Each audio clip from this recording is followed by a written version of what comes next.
Mesdames, Messieurs, bonsoir. Voici les titres de votre journal. L'actualité ce soir en Afrique, c'est d'abord ce large remaniement ministériel en Tunisie.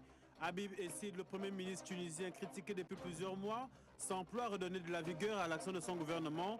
Il espère insuffler une nouvelle dynamique, mais la gronde se fait entendre dans l'opposition et au sein de la société civile, alors même que le pays entre dans une année décisive sur le plan économique et sécuritaire. La Sierra Leone ensuite, qui tente de panser ses plaies après près de 2 ans de lutte acharnée contre Ebola. À quelques jours de l'annonce officielle de la fin de la pire épidémie de l'histoire de la région, les 3 pays d'Afrique de l'Ouest les plus touchés mesurent l'étendue des dégâts subis par leur économie, une hécatombe dont il sera difficile de se relever. La Fédération internationale de football va connaître des réformes, c'est ce qu'a annoncé Issa Hayatou, le président intérimaire de l'institution internationale.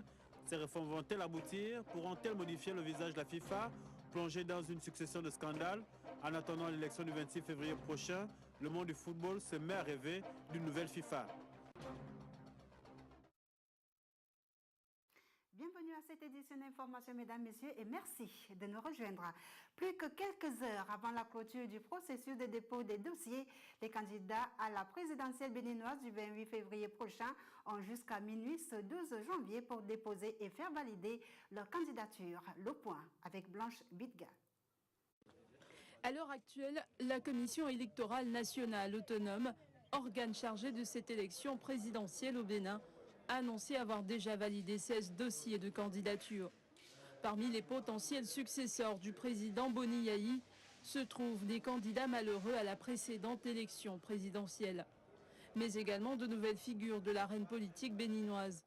2 anciens ministres de Boni Yayi, par exemple, et pas des moindres, Issifou Kogi Ndouro et Marcel de Souza ont vu leur candidature validée, alors que jusque-là, leurs ambitions n'étaient que des rumeurs. Plusieurs dossiers de candidats favoris ont quant à eux été refusés. Le rejet du dossier du candidat Sébastien Aljavon pour absence de certificat de résidence est la grosse surprise de la journée de lundi. Le maire Séverin Adjovi et le député Janvier Yaouédéou ont eux aussi été conduits. Le Bénin avance à grands pas vers cette élection présidentielle. Ce mardi reste la dernière journée pour tout complément de dossier au dépôt définitif. Mais déjà des tournées politiques dans les villes et campagnes du pays rythment le quotidien des Béninois. À Bangui, le candidat du MLPC, Martin Zigueli, arrivé 4e au premier tour de la présidentielle, souhaite un recomptage des votes. Selon lui, près de 230 000 voix qui n'ont pas été comptabilisées et attribuées au candidat manquent à l'appel. Le récit de Dina Koussou. Le leader du mouvement de libération du peuple centrafricain, Martin Zigueli, exige un recomptage des voix depuis l'annonce des résultats complets livrés par l'autorité nationale des élections. Le joker du MLPC, arrivé 4e à ce premier tour de l'élection présidentielle, dénonce un manque de transparence dans la publication des résultats. Selon lui, il y a une chute brutale et non justifiée à ce jour du nombre de votants entre les résultats partiels du 6 janvier et les résultats complets donnés le 7 janvier, avec environ 230 000 voix non comptabilisées et donc non affectées aux candidats. Conscient des enjeux de cette élection, Martin Zigueli n'a pas manqué de saisir à la plus haute juridiction, notamment la Cour constitutionnelle, en vue de présenter les anomalies relevées lors de ce premier tour de la course à la magistrature suprême. Le mouvement de libération du peuple centrafricain, qui a déposé son recours devant la Cour constitutionnelle, attend maintenant le recomptage manuel des bulletins des candidats en présence de leurs représentants et un audit de la chaîne de collecte et de traitement des données électorales. En attendant l'avis de la Cour constitutionnelle centrafricaine, il est important de rappeler que l'autorité nationale des élections avait crédité le candidat Zigueli de 128 000 voix, soit 10,82%. En Côte d'Ivoire, le Premier ministre ivoirien Daniel Kablan-Duncan vient de former un nouveau gouvernement. Selon de nombreux observateurs, ce gouvernement de mission et de combat offre une place de choix à la famille ivoirienne. Le compte rendu de Dina Koussou. 5 sortants, 9 entrants et parmi ces nouveaux membres du gouvernement, 4 femmes. Ce sont les changements qui ont été effectués au sein du nouveau gouvernement ivoirien. À la demande du chef de l'exécutif ivoirien Alassane Ouattara, le Premier ministre Daniel Kablan-Duncan a livré ce mardi la composition de son nouveau gouvernement qui a conservé sa même ossature, mais avec un jeu de chaises musicales dans 3 importants portefeuilles, entre autres la justice, la défense et les affaires étrangères. Dans un contexte où la réconciliation nationale devient plus que jamais crucial, les autorités de Yamoussoukro souhaitent donner une image moins critiquée à la justice ivoirienne, taxée actuellement d'être une justice des vainqueurs. C'est donc pour répondre à cette interpellation que l'ancien ministre de la Justice a été remplacé par un ancien magistrat mieux apprécié des populations. Un gouvernement de mission et de combat, a déclaré le chef du gouvernement ivoirien. Le nombre de femmes est désormais porté à 9, soit un quart du gouvernement qui compte 36 membres contre 31 pour l'équipe précédente. Un aspect qui ne passe pas inaperçu selon de nombreuses analyses. Pour eux, le numéro 1 ivoirien souhaite remercier les principales artisanes de sa victoire à l'élection présidentielle du mois d'octobre dernier. Pour information, le président Ouattara avait chargé le 6 janvier dernier son Premier ministre de former un nouveau gouvernement, un renouvellement qui semblait être très attendu après la réélection de l'actuel chef de l'exécutif. Au Maghreb, on parle d'un remaniement ministériel en Tunisie. Le Premier ministre tunisien Habib Essid vient donc de réaménager son gouvernement pour lui donner un souffle nouveau, mais des critiques fusent déjà alors que la Tunisie aborde une année décisive sur les plans sécuritaires et économiques. Blanche Midga. Ce remaniement, le premier depuis l'élection à la présidence de Béji Caïd Essebsi fin 2014, intervient après une année 2015 extrêmement délicate pour la Tunisie. Ces changements interviennent dans 3 des principaux départements du gouvernement, notamment l'intérieur, qui focalise l'attention dans un pays sous état d'urgence quasi permanent depuis l'été dernier. L'économie et les affaires étrangères sont les autres secteurs où des mouvements ont été observés. Un réaménagement qui, même s'il annonce une nouvelle ère, est boudé par l'opinion publique tunisienne, principalement la presse. Le nouveau gouvernement n'est qu'un ancien gouvernement avec un nouvel habit, selon elle. Aussi, parmi les 4 partis alliés au gouvernement, l'équilibre des forces ne semble pas avoir évolué. Nida Tounes, l'ancien parti du chef de l'État, garde une dizaine de ministères. La formation islamiste Ennahda conserve quant à elle un portefeuille, celui de la formation professionnelle de l'emploi, et enregistre le retour au poste de conseiller du chef de gouvernement de Najmeddine Amrouni. Et puis au Gabon, les membres du gouvernement ainsi que plusieurs corps constitués de la République gabonaise ont présenté leurs vœux du nouvel an au Premier ministre, le professeur Daniel Onaouda. La cérémonie qui a donc eu lieu ce matin dans un hôtel de Libreville a été marquée par une volonté manifeste du chef du gouvernement gabonais de faire de cette année 2016 une année positive dans la réalisation des projets du plan stratégique Gabon émergent. Je vous propose d'écouter le Premier ministre gabonais à l'occasion de cette cérémonie. Excellences, Mesdames et Messieurs, le gouvernement de la République a été remanié le 11 septembre 2015.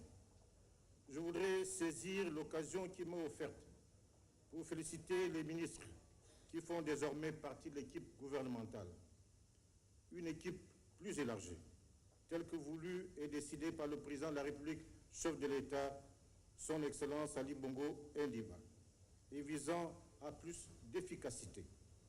Il s'agit d'un bon dosage entre des personnalités d'expérience reconnues, qu'on appelle communément les caciques, des jeunes pleins d'énergie, des jeunes loups, et des talents et des femmes dont l'humanisme et le dynamisme ne sont plus à démontrer.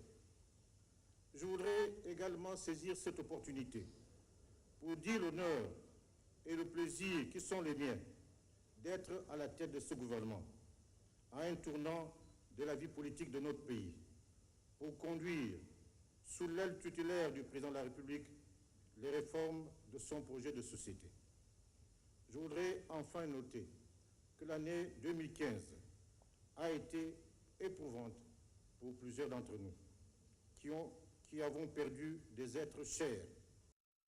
Nous reviendrons sur cette actualité au cours de nos prochaines éditions d'information et nous restons au Gabon. Le chef du bureau et représentant de l'UNESCO dans ce pays a livré les contours du prix Tremplin organisé cette année au Gabon avec pour objectif de promouvoir l'entrepreneuriat social chez les jeunes de 21 à 35 ans. Le reportage de Marielle Biogou. La course à la 3e édition du prix Tremplin est officiellement lancée au Gabon. Après un entretien avec les jeunes entrepreneurs gabonais, le chef du bureau et représentant de l'UNESCO dans le pays, Vincenzo Fasino, a défini les contours de ce concours. Donc Tremplin veut distinguer un jeune entrepreneur âgé de 21 à 35 ans qui soit porteur d'un projet d'entrepreneuriat social et de culture de la paix. En dépit du manque d'unanimité des critères de sélection chez les entrepreneurs, le principal organisateur s'est montré très ferme. Déjà, la tranche d'âge de 21 à 35 ans est très large. Hein. Vous savez, le concept de jeunesse pour les Nations Unies, c'est entre 18 et 25 ans. Nous avons déjà tenu compte de la réalité du concept de jeunesse en Afrique, donc en faisant une extension jusqu'à 35 ans. Puis la question que l'entreprise puisse avoir au moins 1 an d'existence, qu'il puisse avoir un minimum de capital, qu'il puisse avoir au moins un employé, démontre l'intention de concepteurs de Tremplin de privilégier une entreprise qui existe et non pas juste un projet, juste une idée. Le rendez-vous est donc pris pour le 8 avril 2016, date à laquelle sera sacré le meilleur entrepreneur social. Les économies des pays touchés par Ebola pensent leur plaie à la veille de l'annonce officielle attendue vendredi de la fin de la pire épidémie de l'histoire d'Ebola. Les 3 pays d'Afrique de l'Ouest les plus touchés mesurent l'étendue des dégâts subis par leur économie. Judith Koendo s'en fait l'écho. L'impact de l'épidémie d'Ebola s'est fait sentir sur l'économie des pays les plus touchés de l'Afrique de l'Ouest. En Guinée, l'impact s'est fait sentir sur l'arrêt de nombreuses liaisons terrestres et aériennes, a également asphyxié le commerce souvent dominé par le secteur informel. Une négociante, Fatou Baldé, a indiqué qu'avant la crise d'Ebola, elle était souvent à Dubaï et à Bangkok pour acheter des chaînes en or pour sa boutique qui était toujours bien achalandée. Elle avait beaucoup de clients, notamment parmi les détaillants. L'import-export de produits de base tels que le riz, le lait, la farine et le sucre a lui aussi souffert de cette épidémie. Du côté du Libéria, Amadou Diallo, qui importe des marchandises de Guinée, affirme avoir dû repartir de zéro à cause d'Ebola, car ne pouvait plus sortir du pays pour s'approvisionner. La population et gouvernement des 3 pays affichent leur optimisme quant à leur capacité de rebond après le choc de l'épidémie, à l'image de la présidente libérienne Ellen Johnson. Plus de 1700 personnes ont trouvé la mort sur les routes sud-africaines pendant les vacances de fin d'année 2015, soit une augmentation de 14% par rapport à la même période en 2014, selon des chiffres officiels publiés mardi. Une situation alarmante, même pour le pays qui possède les routes les plus bitumées du continent. Le reportage de Blanche Midga. 1837 accidents mortels pour 1755 décès ont été enregistrés entre le 1er décembre 2015 et le 11 janvier 2016 en Afrique du Sud, selon la ministre des Transports, Diepio Peters. Malgré une campagne nationale de lutte contre l'insécurité routière engagée dans le pays, la période des grandes vacances reste toujours aussi sanglante sur les routes. On ne peut pas dormir les poings fermés quand des milliers de voyageurs sont décimés par des automobilistes irresponsables, a ajouté la ministre lors d'une conférence de presse à Pretoria. Vitesse, alcool, dépassement inconsidéré, véhicules en mauvais état, absence de port de la ceinture sont avancés pour expliquer les très mauvais chiffres de la sécurité routière. Plus de 6000 automobilistes ont été arrêtés pour conduite en état d'ivresse et la police a intercepté 5710 véhicules inadaptés à la circulation. Selon un rapport de l'Organisation mondiale de la santé, 1,25 million de personnes sont tuées sur la route chaque année dans le monde, l'Afrique étant le continent de loin le plus dangereux et les routes sud-africaines les plus meurtrières du continent malgré ces milliers de kilomètres de routes impeccablement goudronnées. Environ 37 personnes sont tuées chaque jour dans le pays, soit quelques 13 000 par an. Et ce sujet va constituer le supplément d'information de ce journal. Au Niger, les avocats ont observé lundi une journée de grève suite à une délibération du Conseil de l'ordre. Ils dénoncent la multiplication des interpellations et détentions par les services de la Direction générale de la documentation et de la sécurité d'État nigérienne, mais aussi le refus des autorités de les laisser voir leurs clients détenus en lien avec un putsch déjoué mi-décembre.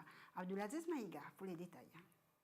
Au Niger, c'est la grogne. Pas de robe noire, pas de plaidoirie.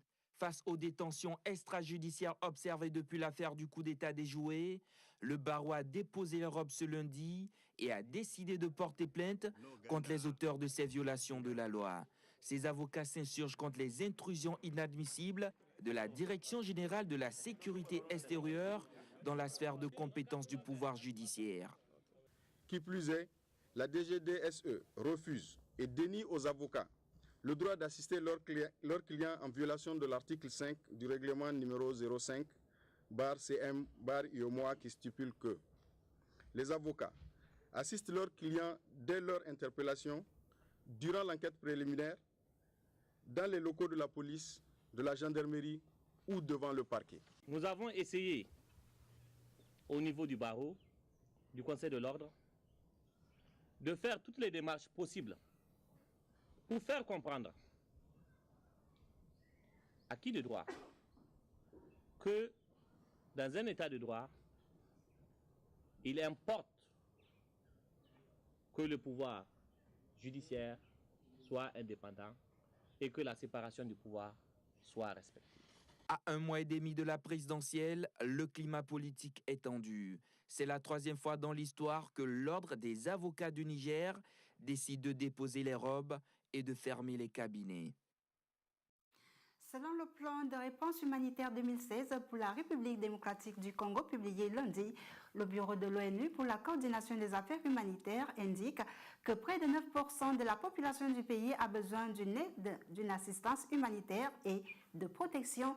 Les Nations Unies chiffrent le besoin de financement de son plan à 690 millions de dollars. Retrouvons une fois de plus Abdulaziz Maïga. Dans son plan de réponse humanitaire 2016, le Bureau de l'Organisation des Nations Unies pour la coordination des affaires humanitaires prévoit avec l'aide de ses partenaires de venir en aide à la République démocratique du Congo. Le Bureau de l'ONU écrit dans ce document qu'une crise humanitaire aux proportions massives a plongé 7 500 000 personnes dans le besoin d'assistance humanitaire et de protection, l'équivalent de près de 9% de la population de la RDC, projetée pour 2016. Bien que l'Est du pays demeure la partie la plus frappée par la crise, avec plus de 1 600 000 déplacés internes en fin 2015, les besoins humanitaires se manifestent sur l'ensemble du territoire. Ainsi, les Nations Unies prévoient, grâce à l'appui de ses partenaires, de venir en aide à 6 millions de personnes cette année et chiffre le financement de son plan à 690 millions de dollars. Reste que la situation frontière de la RDC n'est pas rassurante, avec les conflits en Centrafrique, au Soudan du Sud et au Burundi, d'où affluent déjà des réfugiés vers le Congo. Selon le Bureau de l'ONU, la tenue d'élections générales dans 5 des 9 pays voisins de la RDC entre 2016 et 2017 pourrait engendrer de nouveaux besoins humanitaires avec l'afflux de nouveaux réfugiés. Parlons à présent de cette récompense. Après avoir été arrêté et torturé, le journaliste burundais, correspondant de l'agence France Presse et de Radio France Internationale dans son pays, s'est vu recevoir le prix 2015 de la presse diplomatique française. Ce prix, qui récompense pour la première fois un journaliste étranger, gratifie l'homme de presse pour son parcours qui montre bien ce qu'est le courage et la volonté d'informer. Roland Jaco. Le journaliste burundais Esdras Dikoumana, correspondant de l'agence France Presse et de Radio France Internationale, a remporté ce lundi 11 janvier 2016 à Paris le prix 2015 de la presse diplomatique française pour sa couverture de la crise politique dans son pays, le Burundi. Une occasion pour le journaliste de montrer sa gratitude aux responsables de l'AFP et de RFI pour leur soutien alors qu'il était torturé pendant son arrestation. Je remercie les patrons de RFI et AFP qui m'ont soutenu énormément depuis des années et surtout depuis que j'ai eu des problèmes, c'est-à-dire depuis que j'ai été arrêté battu sévèrement. Ils m'ont énormément soutenu ma famille. Et donc, je voudrais vraiment leur rendre hommage. Actuellement réfugié au Kenya et âgé de 54 ans, Esdras Dikoumana, qui est le premier journaliste étranger à recevoir ce prix, se voit ainsi récompensé pour son parcours qui montre bien ce qu'est le courage et la volonté d'informer. Très rapidement, je voudrais donc dire aussi un mot à propos de journalistes qui sont souvent oubliés, les correspondants en Afrique qui font un travail formidable. Et je pense donc qu'ils méritent, c'est vraiment un hommage, je leur dédie ce prix. Et aussi aux collègues burundais qui aujourd'hui traversent de très grandes difficultés. Considéré comme l'un des meilleurs spécialistes de la région et un journaliste de référence sur le continent, il avait dû ensuite rapidement quitter le pays par crainte pour sa sécurité. RFI, l'AFP et le journaliste ont déposé plainte contre X au Burundi, plainte depuis lors restée sans suite. Une note d'environnement pour la suite du journal. Les pays signataires de l'accord de Paris sur le climat doivent maintenant concrétiser leurs engagements et l'Europe doit montrer l'exemple. C'est la déclaration faite lundi par Ségolène Royal, la ministre française de l'Environnement. Elle a été reçue par le secrétaire général de l'ONU, Ban Ki-moon. Le compte rendu dans cet élément du journal. La ministre française de l'Environnement, Ségolène Royal, a été reçue lundi à New York par le secrétaire général de l'ONU, Ban Ki-moon, pour évoquer la façon de s'organiser afin d'accélérer l'application de l'accord de la 21e conférence des parties sur le climat.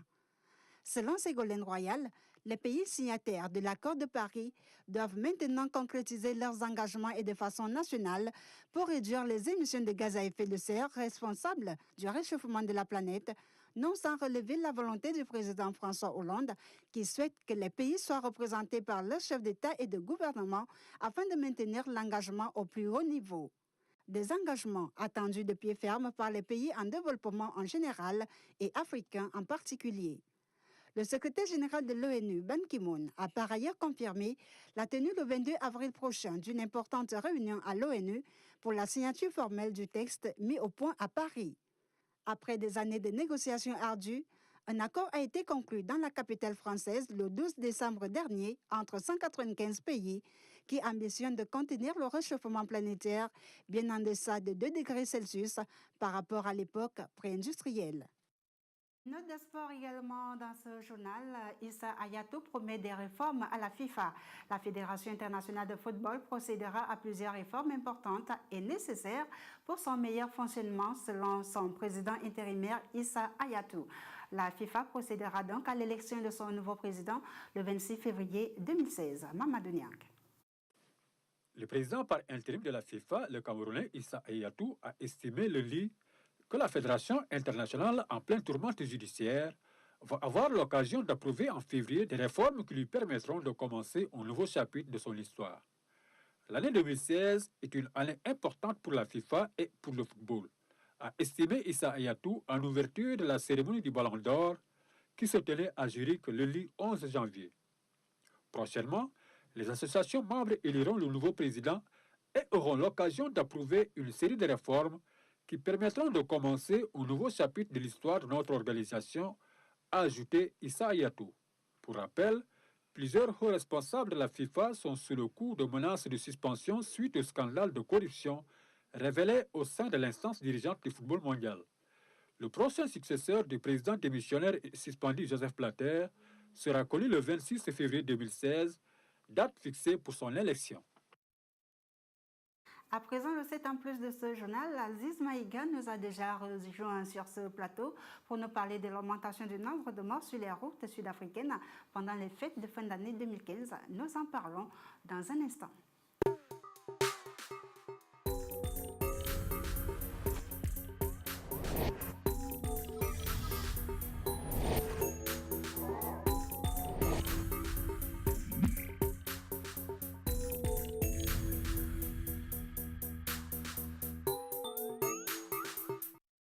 Bonsoir Aziz.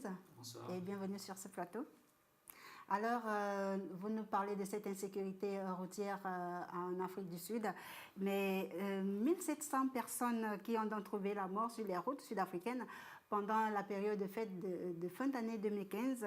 Comment expliquez-vous cette situation? Alors, cette situation s'explique tout simplement par certains facteurs. qui sont liées à l'insécurité routière. Et précisément en Afrique du Sud, on parle d'une augmentation de 14% par rapport au chiffre de l'année dernière.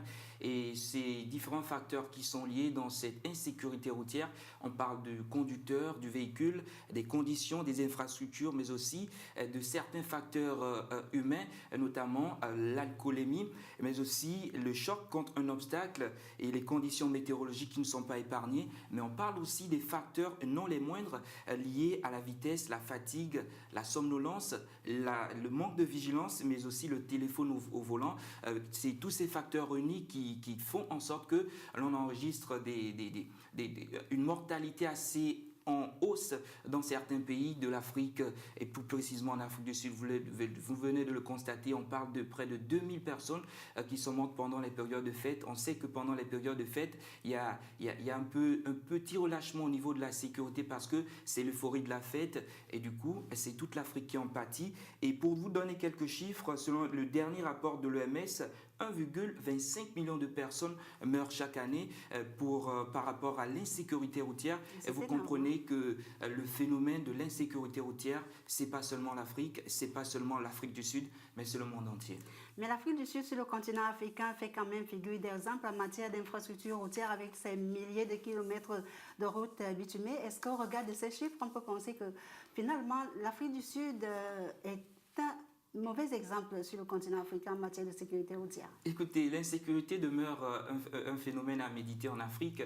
Alors, si il est vrai que le cri est fort et que le nombre de personnes décédées en Afrique du Sud nous donne de l'effroi, il faut aussi souligner que l'Afrique du Sud n'est pas le seul pays à enregistrer ce nombre pléthorique de décès sur les routes. On parle de l'Algérie qui est l'un des pays aussi en Afrique qui enregistre des taux assez fréquents. Et pour revenir sur le cas de l'Afrique du Sud, préciser que 35 personnes sont tuées chaque jour dans le pays, soit 13 000 personnes. Donc comprenez qu'il va falloir que les Africains puissent resserrer les taux par rapport à l'insécurité routière et aussi parler de la Tunisie, on parle du Congo, de la RCA, du Mozambique, de la Namibie, et 26 personnes meurent en Afrique des suites d'un accident chaque heure.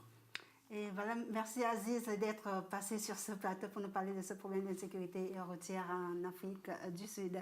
Et c'est la fin de ce journal, mesdames, messieurs. D'abord, le rappel des titres.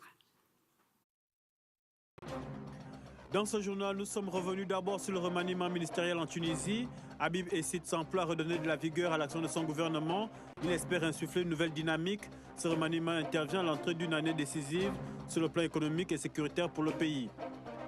Les 3 pays d'Afrique de l'Ouest les plus touchés par l'épidémie Ebola mesurent l'étendue des dégâts subis par leur économie. Le cas de la Sierra Leone qui tente de se relancer pour sortir d'une situation devenue chaotique en 2 ans. Issa Hayatou, le président intérimaire de l'institution internationale, a annoncé des réformes. Ces réformes vont-elles aboutir? Pourront-elles modifier le visage de la FIFA, plongée dans une succession de scandales? En attendant l'élection du 26 février prochain, le monde du football se met à rêver avec Issa Hayatou. Toute l'équipe technique et rédactionnelle se joint à moi pour vous dire merci de nous avoir suivis. À demain, 20h.